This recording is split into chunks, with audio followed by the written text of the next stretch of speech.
My name is Professor Hadiza Hamma. I am a professor of environmental and development law at the Faculty of Law, University of Abuja.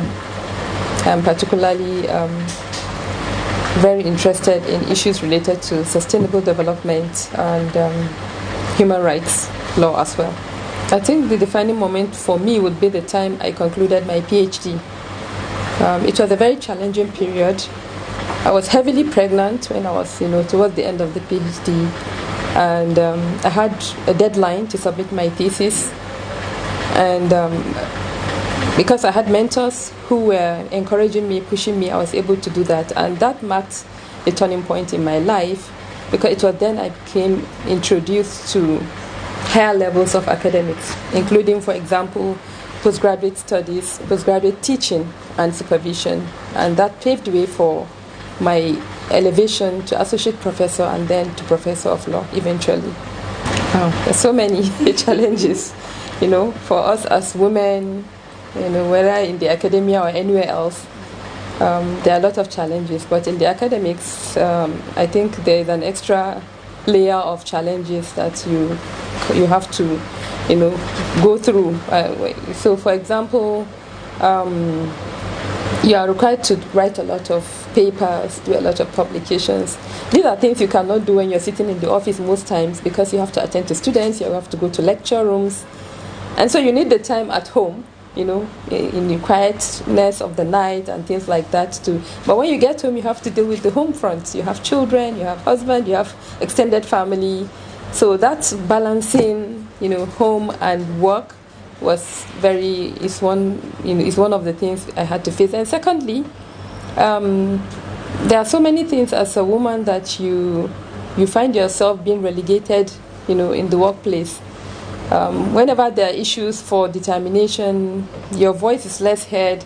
Opinions of the male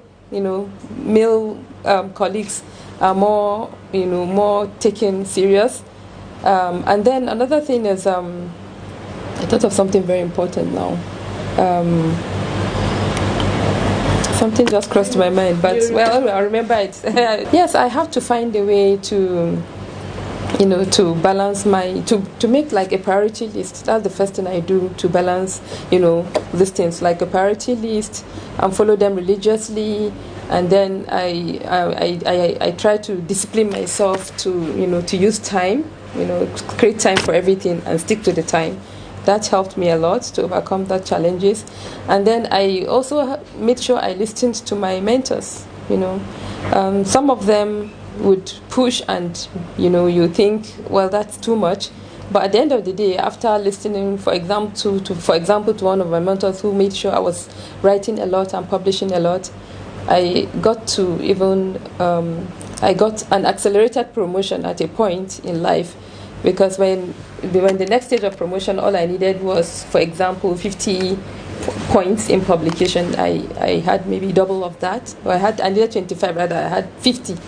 And so because of that, I got accelerated promotion, because I listened to those who have learned how to do the job before I came. So I think listening to those who have better experience is one of the things that I do to really fit in and compete favorably with everyone around. Well, actually, there are so many things that made me interested in these areas of law.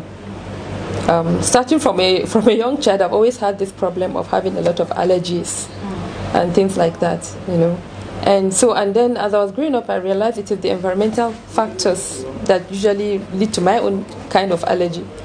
And so I always thought of how can we, what can we do to help, the environment.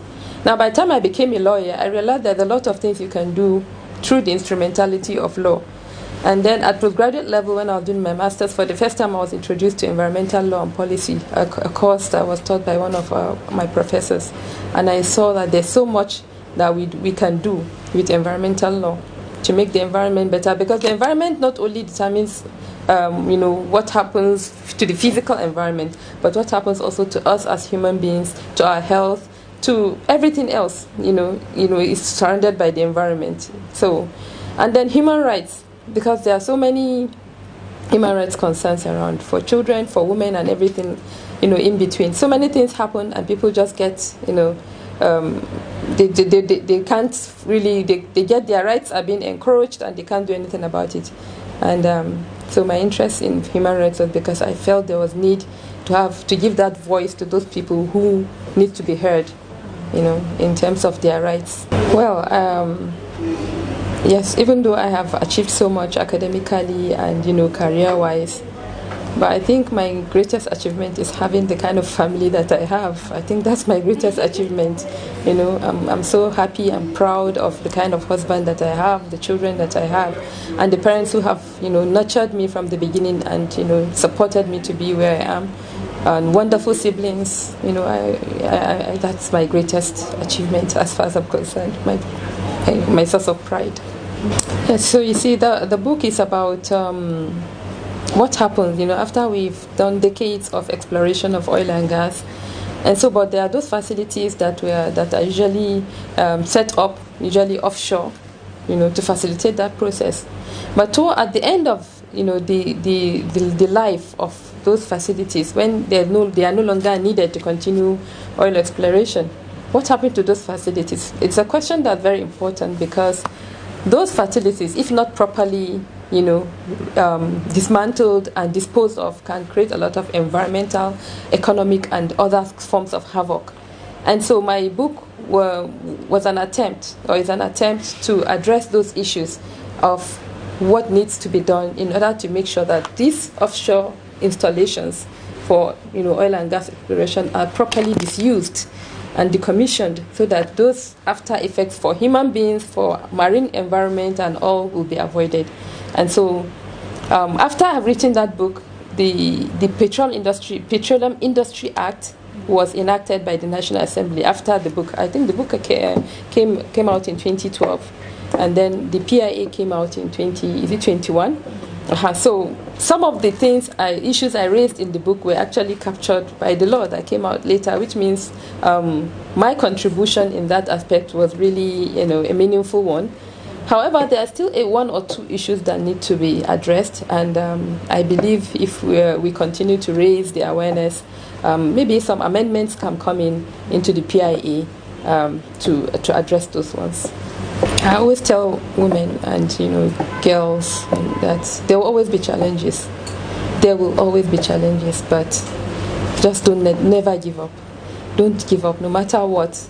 Keep trying. As long as you're doing the right thing, you're not getting into somebody, you're not encroaching on somebody's rights or anything like that. Just don't give up. Keep doing what you believe in doing, and it's a matter of time you'll get there.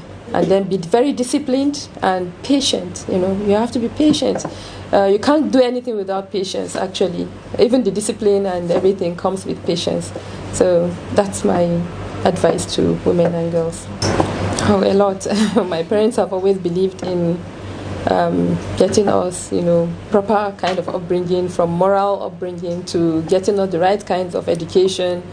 And they did their best, from the beginning. I could see sometimes my father struggling, especially because by the time I started growing up, my father was already a retiree.